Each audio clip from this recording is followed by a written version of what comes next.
How does separation of powers ensure checks and balances? Imagine a government where no single part can run wild and make all the decisions alone. That's what separation of powers is all about.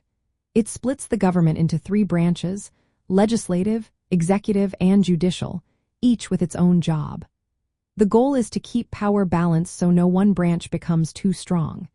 This idea is a core conservative principle because it limits government and protects individual freedoms. The legislative branch, which is Congress, makes the laws. But the president, who heads the executive branch, can veto those laws if they don't agree. Congress can still override that veto with enough votes. That's a check on the president's power.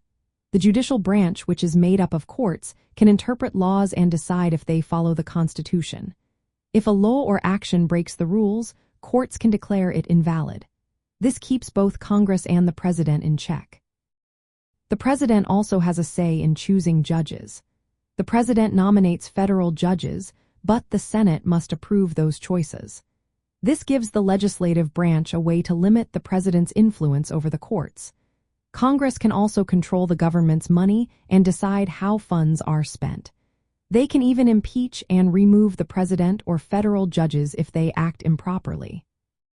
When it comes to military power, the president is the commander-in-chief, but only Congress can declare war. This prevents one person from having unchecked control over the military.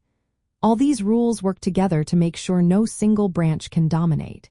They need each other to do their jobs, which encourages cooperation and accountability. For conservatives, this system supports limited government and prevents tyranny. It makes sure power is shared and that leaders are held responsible. This setup was designed by the Founding Fathers to protect freedom and keep government in check. It's about making government work responsibly, with each branch watching the others.